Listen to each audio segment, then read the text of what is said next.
हैदराबाद तेलंगाना की राजधानी एक ऐसा शहर है जो अपनी ऐतिहासिक धरोहर, तेजी से बढ़ते आईटी सेक्टर और आधुनिक विकास के लिए जाना जाता है। लेकिन इस चमक-दमक के पीछे एक दुखद कहानी भी छुपी है। इसके जंगलों और हरे-भरे इलाकों की तबाही की कहानी। ये सिर्फ पेड़ों के कटने की बात नहीं, बल्कि इसमें पर्यावरण, जैव विविधता, स्थानीय लोग और सरकार की नीतियों का पूरा खेल शामिल है। हैदराबाद के जंगलों का इतिहास बहुत पुराना है। निजाम के शासनकाल में ये जंगल शिकारगाह, लकड़ी के स्रोत और प्राकृतिक संपदा के लिए मशहूर थे। उस समय शहर के चारों ओर घने जंगल थे। मूसी नदी के किनारे चिलकुर, नरसापुर और आज का केवीआर यानी नेशनल पार्क, जो पहले महबूबिया गार्डन का हिस्सा था। ये इलाके मोर, हिरन, तेंदुआ और कई दुर्लभ पौधों का घर थे। 1947 में जब हैदराबाद भारत का हिस्सा था तो धीरे धीरे आबादी बढ़ने लगी। 1950 से 1960 के दशक में औद्योगिकरण की शुरुआत हुई और 1970 के दशक में सरकार ने बड़े पैमाने पर जमीन का इस्तेमाल शुरू किया। उस समय तक जंगल काटना छोटे स्तर पर था, लेकिन 1974 से 75 में जब सरकार ने शहर के बाहर औद्योगिक और आवासीय जोन बनाने की योजना बनाई, तब बड़े पैमाने पर पेड़ काटने का सिलसिला शुरू हुआ। उस वक्त के एक सरकारी दस्तावेज के मुताबिक करीब 400 एकड़ जंगल का औद्योगिक विकास के लिए चुना गया था। स्थानीय लोगों ने इसका विरोध किया, लेकिन आर्थिक तरक्की के नाम पर यह प्रक्रिया चलती रही। 1960 का दशक हैदराबाद के लिए गेम चेंजर था। जब भारत में आईटी क्रांति की शुरुआत हुई तो हैदराबाद को साइबराबाद बनाने का सपना देखा गया। हाईटेक सिटी, गाची बोबली और शमशाबाद जैसे इलाकों में बड़े बड़े ऑफिस, सड़कें और हाउसिंग प्रोजेक्ट बनने लगे। इसके लिए जंगल साफ करना बेहद जरूरी था। आउटर रिंग रोड यानी ORR 2000 के दशक में शुरू हुआ ये प्रोजेक्ट जंगल कटाई का सबसे बड़ा कारण बना। ORR के लिए चिलकुल, मेडचल, शमशाबाद के पास जंगलों में हजारों पेड़ काटे गए। एक अनुमान के मुताबिक इस प्रोजेक्ट के पहले चरण में ही 5000 से ज्यादा पेड़ों का नुकसान हुआ। आईटी बूम के साथ लोग शहर की ओर आए और हाउसिंग की मांग बढ़ी। जंगल जंगल की जमीन को प्लाट्स और अपार्टमेंट्स में बदल दिया गया। मिसाल के तौर पर गाची बोबली के पास का हरा भरा इलाका आज कंक्रीट का जंगल बन चुका है। इस दौरान पर्यावरणविद ने आवाज उठाई, लेकिन उनकी शर्तें सरकार और बिल्डरों के सामने दब गई। 2000 से 2010 तक हैदराबाद ने अपने 40% हरे कवर को खो दिया, जो जंगल कटाई का सीधा परिणाम था। 2010 के दशक में जब ग्लोबल वार्मिंग और प्रदूषण की बातें जोर पकड़ने लगी तो हैदराबाद के लोग भी अपने जंगलों को बचाने के लिए आगे आए। मूसी नदी के किनारे के जंगल, जो बाढ़ नियंत्रण और जैव विविधता के लिए जरूरी थे, धीरे धीरे खत्म होने लगे।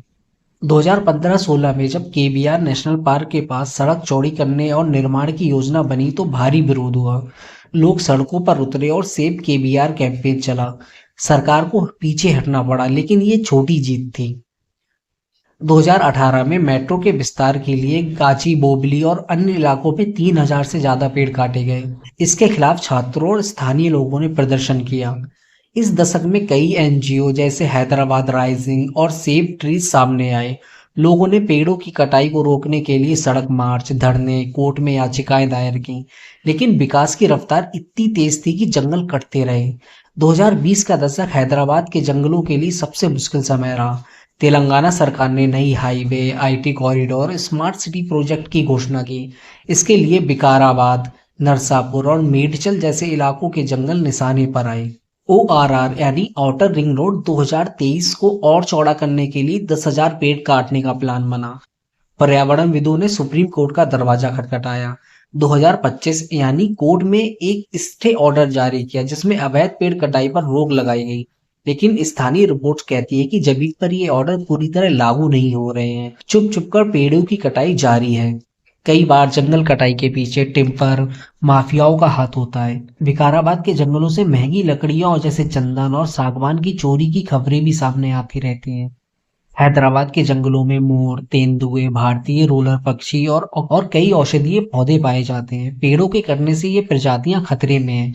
मूसी नदी के पास के दलदली जंगल, जो प्रवासी पक्षियों के लिए एक ठिकाना थे, अब लगभग गायब हो चुके हैं। पिछले 20 सालों में हैदराबाद का तापमान 2 से 3 डिग्री सेल्सियस बढ़ गया है। गर्मी की लहरें आम हो गई हैं और हवा में धूल और प्रदूषण का स्तर खतरनाक हो गया है। पेड़ कार्बन डाइऑक्साइड सोखते हैं और शहर को ठंडा रखते हैं, लेकिन इसके बिना पर्यावरण संतुलन बिगड़ रहा है। हैदराबाद के जंगल कटाई के खिलाफ लोग बार बार सड़कों पर उतरे हैं। ये सिर्फ पर्यावरणविदों की लड़ाई नहीं, इसमें छात्र, स्थानीय निवासी और आदिवासी समुदाय भी शामिल हैं। 2023 का ओआरआर विरोध, जब ओआरआर विस्तार के लिए पेड़ काटे गए तो लोगों ने सड़कें जाम कर दी, पुलिस ने लाठीचार्ज किया, लेकिन प्रदर्शन रुका नहीं। सुप्रीम कोर्ट के स्टे ऑर्डर के बाद भी जब अवैध कटाई की खबरें सामने आई तो छोटे छोटे समूह ने सड़क मार्च निकाला। सोशल मीडिया पर सेव हैदराबाद फॉरेस्ट ट्रेंड करने लगा। जैसा कि हम जानते हैं, पेड़ों के बिना हवा में धूल और स्मॉग बढ़ जाता है। हैदराबाद की हवा पहले जैसी साफ नहीं रही है। जंगलों के पास रहने वाले आदिवासी और गांव वाले अपनी जमीन और आजीविका खो रहे हैं। सरकार हरित हैदराबाद और पेड़ लगाने की योजनाओं की बात करती है, लेकिन हकीकत में नए पेड़ लगाने का वादा कभी पूरा नहीं होता है। सड़कें, मेट्रो, आईटी हब और हाउसिंग के लिए जमीन चाहिए। अवैध लकड़ी कटाई में माफिया और अधिकारियों की भी मिलीभगत सामने आई है। कटुए पेड़ों की जगह नए पेड़ लगाने का काम भी काफी ढीला है। अभी भी हैदराबाद के जंगल कट रहे हैं, कहीं छुपकर तो कहीं कानूनी इजाजत के साथ। सुप्रीम कोर्ट का स्टे ऑर्डर एक उम्मीद है, लेकिन स्थानीय प्रशासन और बिल्डरों के बीच तालमेल की कमी इसे बेअसर कर रही है।